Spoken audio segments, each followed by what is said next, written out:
தமிழகத்தில் தொடர் கனமழை பொறுத்த வரைக்கும் தீவிரமாக வாய்ப்புகள் இருக்கு.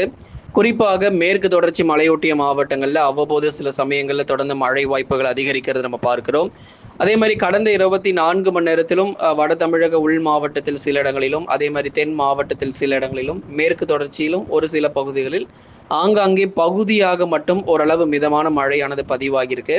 ஆனால் தமிழ்நாடு பொறுத்த வரைக்கும் 90 முதல் 95% வரைக்கும் மழையினுடைய தீவிரம் குறைந்த நிலையில் ஒரு 5 முதல் 10% வரைக்கும் ஆங்காங்கே சில பகுதிகளில் மட்டும் பரவலாக மழை பொழிவுகள் பதிவாகிறது நம்ம பார்க்கிறோம். சரி, இனி வருகிற நாட்கள் நமக்கு மழை வாய்ப்புகள் எப்படி இருக்கும்? கனமழை ரொம்ப தீவிரமாக இருக்குமா, அல்லது கனமழை ரொம்ப பற்றாக்குறையாக முடியுமா, அடுத்த சுற்று மழை பொழிவு எப்பொழுது நமக்கு தமிழகத்தில் தொடங்கும் அப்படிங்கிற எல்லா தகவலையும் நம்ம பார்த்து தெரிந்து கொள்ளலாம். நீங்க ஒண்ணு பண்ணுங்க, மறக்காம லைக் பட்டனை கிளிக் பண்ணுங்க, நண்பர்கள் உறவினர்கள் தெரியப்படுத்த ஷேர் பண்ணுங்க, சப்ஸ்கிரைப் பட்டனையும் கிளிக் பண்ணி தொடர்ந்து சப்போர்ட் பண்ணுங்க. சுமார் 0.9 கிலோமீட்டர் உயரத்தில் சத்தீஸ்கர் முதல் மன்னார் வளைகுடா வரை ஒரு வளிமண்டல காற்றழுத்த பாதை பொறுத்த வரைக்கும் நிலவி கொண்டிருக்கிறது. ஆகவே இதன் காரணமாக தொடர்ந்து நம்ம தமிழகத்துல நிறைய இடங்கள்ல கோடை மழை பொறுத்த வரைக்கும் ஆங்காங்கே அதிகரித்ததை நம்ம பார்த்தோம். தொடர்ந்து இன்றைக்கும் ஒரு சில மாவட்டங்களில் கணிசமாக நமக்கு மழை வாய்ப்புகள் அதிகரிக்க போகுது. எந்தெந்த மாவட்டங்கள் அப்படிங்கிறத நம்ம தெரிந்து கொள்ளலாம். நம்ம சேனல்ல நிறைய ப்ராடக்டோடைய சேல் போயிட்டு இருக்கு. 50%லேருந்து 90% டிஸ்கவுண்ட் வரைக்கும் நம்ம சேல் கொடுத்துட்டு இருக்கோம். ஸ்டோர்னு சொல்லி ஒரு தனி ஆப்ஷன் இருக்கும், அதில் போய் நீங்கள் ப்ராடக்ட் பர்ச்சேஸ் பண்ணிக்கலாம். டிஸ்கிரிப்ஷன்லையும் ஒரு சில ப்ராடக்ட் இமேஜஸ் நம்ம கொடுத்துருப்போம்.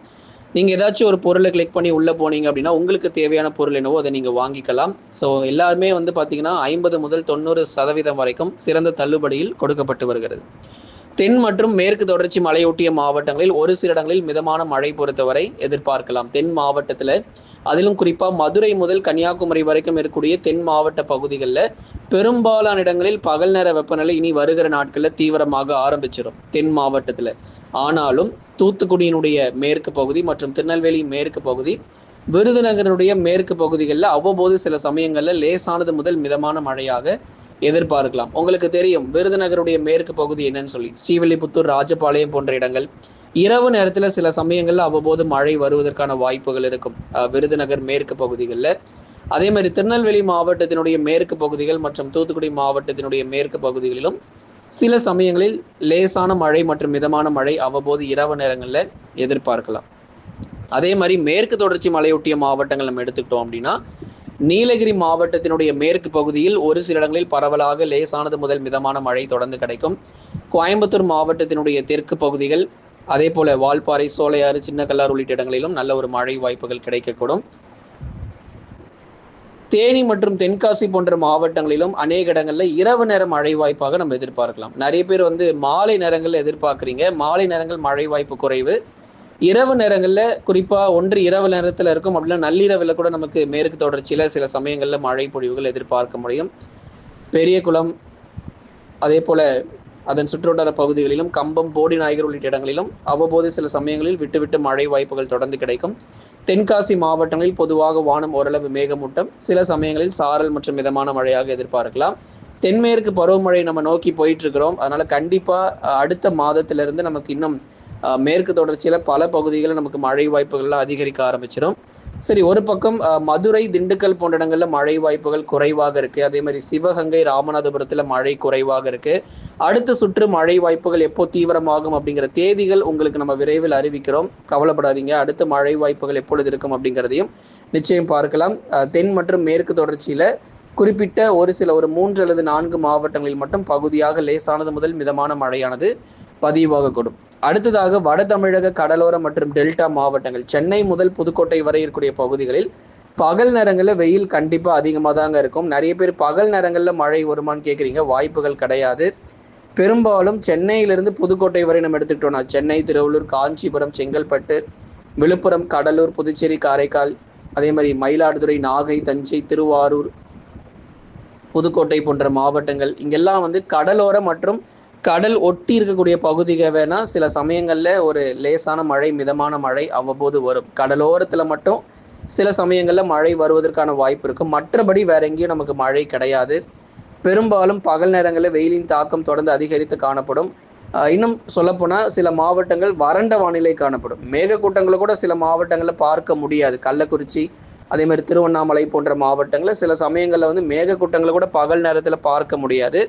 ஆனாலும் நமக்கு வந்து வெப்பசலன இடி மழைங்கிறது அவ்வப்போது நமக்கு வந்து பதிவாகும். மாலை நேரங்கள் அல்லது இரவு நேரத்தில் குறிப்பாக கடலோர பகுதியாக இருந்தாலும் சரி, உள் மாவட்டங்களாக இருந்தாலும் சில சமயங்களில் மேகக்கூட்டங்கள் கூடி ஆங்காங்கே ஓரிரு இடங்கள் மட்டும், மாவட்டம் முழுவதும் பெய்யாம பகுதியாக ஒதுக்கி சில இடத்துல மட்டும் ஒரு மிதமான மழை பதிவாகிட்டு போகிறத இனி வருகிற நாட்கள் நம்ம பார்க்க முடியும். ஆலங்கட்டி மழைக்கான வாய்ப்புகள் இப்போ இருக்குமா அப்படின்னு சிலர் கேட்டிருக்கீங்க. வாய்ப்புகள் குறைவு. ஏப்ரல் இறுதியில் சற்று வலுவான மழை பொழிவுகள் நம்ம எதிர்பார்க்கிறோம். இப்போதைக்கு நமக்கு வலுவான கனமழைங்கிறது ரொம்ப குறைவாக இருக்கு. ஏப்ரல் இறுதி, அதாவது தேர்தல் நாட்களுக்கு பிறகு, தேர்தல் எல்லாம் முடிந்ததுக்கு பிறகு கணிசமாக நமக்கு மழை வாய்ப்புகள் தொடர்ந்து ஏப்ரல் இறுதி நாட்களில் மழை வாய்ப்புகள் அதிகரிக்கும் என்ற எதிர்பார்ப்பும் இருக்கிறது. தொடர்ந்து நம்ம பார்க்கலாம். வட தமிழக உள் மாவட்டத்தில் மழை வாய்ப்புகள் எப்படி இருக்கும் அப்படின்னு சொல்லி, இயல்பை விட கூடுதல் வெப்பநிலை வந்து பதிவாகும். வட தமிழக உள் மாவட்டங்களில் இயல்பை விட கூடுதல் வெப்பநிலை பொறுத்த வரைக்கும் பதிவாகிறதுக்கான வாய்ப்புகள் இருக்குது. அதனால சற்று எச்சரிக்கையாக இருந்துக்கோங்க. நிறைய இடங்கள்ல வெயிலுடைய தாக்கம் பொறுத்த வரைக்கும் ரொம்ப அதிகமாக இருக்கும். ஏற்கனவே 41 டிகிரி செல்சியஸ்லேருந்து 42 டிகிரி செல்சியஸ் வரைக்கும் பகல் நேரங்களில் உள் மாவட்டங்களில் வெப்பநிலை வந்து பதிவாகிட்டு இருக்கு. வேலூர், திருப்பத்தூர், ராணிப்பேட்டை, திருவண்ணாமலை, கிருஷ்ணகிரி, தருமபுரி போன்ற இடங்களில் கடுமையான வெப்பம் 39 டிகிரி செல்சியஸ்லேருந்து 41 டிகிரி செல்சியஸ், சில இடங்களில் 42 வரைக்கும் பதிவாகிறது நம்ம பார்க்கிறோம். தொடர்ந்து இயல்பிலிருந்து கூடுதலாக 3 முதல் 4 டிகிரி செல்சியஸ் வரைக்கும் கண்டிப்பாக நமக்கு வந்து வெப்பநிலை பொறுத்த வரைக்கும் அதிகரித்தே காணப்படும். வட தமிழக உள் மாவட்டங்களிலும் வெப்பநிலை பொறுத்தவரை இயல்பிலிருந்து கூடுதலாக பகல் நேரங்களில் எதிர்பார்க்கப்படுது. அடுத்த சுற்று கனமழை ஏப்ரல் இறுதியில் நம்ம எதிர்பார்க்கிறோம். இப்போ நமக்கு சேலம், கரூர், நாமக்கல், திருப்பூர், ஈரோடிலும் வெயிலுடைய தாக்கம் இப்போ அதிகமாக தான் இருக்கும். ஏப்ரல் இறுதி மற்றும் மே முதல் வாரங்களில் கணிசமாக தமிழகத்தில் பல இடங்களில் மழை வாய்ப்புகள் அதிகரிக்கக்கூடும். தென்மேற்கு பருவமழை அடுத்த மாத இறுதி அல்லது ஜூன் முதல் வாரத்தில் கண்டிப்பாக நம்ம எதிர்பார்த்துடலாம். தென்மேற்கு பருவமழையினுடைய தீவிரம் தமிழகத்தில் தொடர்ந்து இயல்பை ஒட்டிய மழை பொழிவாக இருக்கும். தமிழ்நாடு முழுவதுமாக இயல்பை ஒட்டிய மழை பொழிவாக தென்மேற்கு பருவமழை அமையும் என்ற எதிர்பார்ப்புகள் இருக்கு. கேரளா, கர்நாடகா, மகாராஷ்டிரா போன்ற மாநிலங்களில் நமக்கு மழை பற்றாக்குறை இருக்க போறதில்லை. கண்டிப்பாக போதுமான அளவு மழை பொழிவுகள் கடலோர மாவட்டங்களில் கிடைச்சிடும். ஆனால் வட இந்தியாவில் இருக்கக்கூடிய இன்னும் பல்வேறு மாநிலங்கள், அங்கதான் நமக்கு இந்த எல்னினோவின் காரணமாக பாதிப்புகள் அதிகமாக இருக்கக்கூடும். வடக்கு ஆந்திரா, தெற்கு ஆந்திராவை பொறுத்த வரைக்கும் இயல்பான மழை பொழிவு இந்த வருஷம் கிடைக்க வாய்ப்பு இருக்கு. அதே மாதிரி தமிழகத்திலும் பெரும்பாலான பகுதிகளில் இயல்பை ஒட்டிய மழை பொழிவுகள் இருக்கும். மேற்கு தொடர்ச்சி மலையொட்டிய மாவட்டங்களில் மட்டும் ஓரிரு இடங்களில் சற்று கூடுதல் மழை எதிர்பார்க்கலாம். ஆனால் மற்ற இடங்கள், வட தமிழக கடலோர பகுதிகள், டெல்டா மற்றும் தென் மாவட்டங்கள், உள் மாவட்டங்களில் இந்த வருஷம் சராசரியான மழை பொழிவை ஒட்டிய நமக்கு வந்து எதிர்பார்ப்புகள் உண்டு.